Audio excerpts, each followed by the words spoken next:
Okay, we are here in part 2 for Spanish idioms. Yesterday we had 2 Spanish idioms. We had tomar el pelo, which means to pull the hair, but in English we would say it's similar to pulling someone's leg.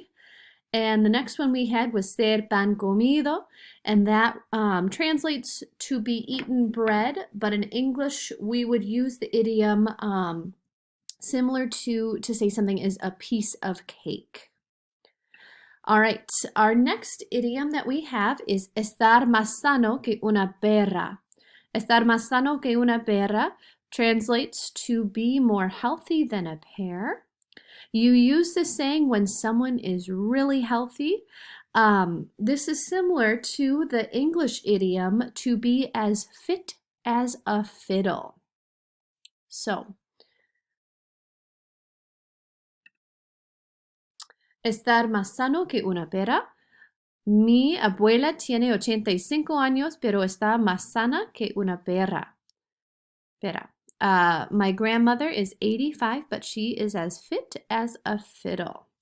So the literal meaning to be as healthy as a pear, but the English equivalent is to be as fit as a fiddle. All right. Estar más sano que una pera.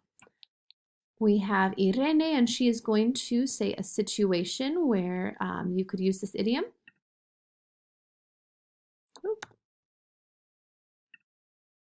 En mi casa, todos están enfermos con la gripe, pero como yo estoy más sana que una pera, pues no estoy enferma.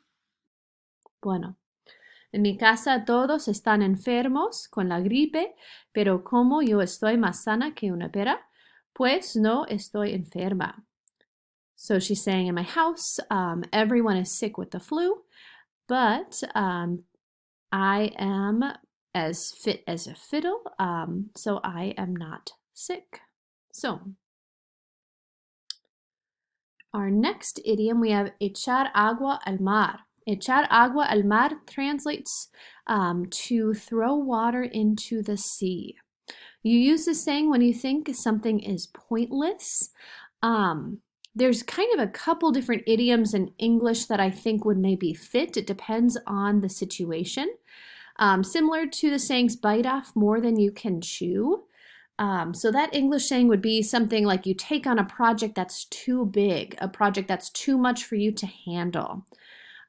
So in some situations, this English idiom could be similar. Or there's another English idiom, a drop in the bucket. And that means that, if you think of a drop of water going into a bucket full of water, that drop doesn't really matter that much. So that one's kind of similar to throw water into the sea. So if you think something is pointless. Echar agua al mar. Tratar de convencerla es como echar agua al mar. Ella nunca va a cambiar. Trying to convince her is pointless. She's never going to change. All right, and then we have Irene, who has a situation using this idiom.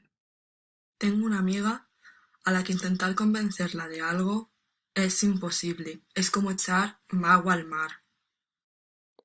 Tengo una amiga a la que intentar convencerla de algo es imposible. Es como echar agua al mar. So she's saying she has a friend that trying to convince her is impossible. It's like trying to throw water into the sea. So those were our 2 idioms for today. Please check out the Schoology quiz. All right.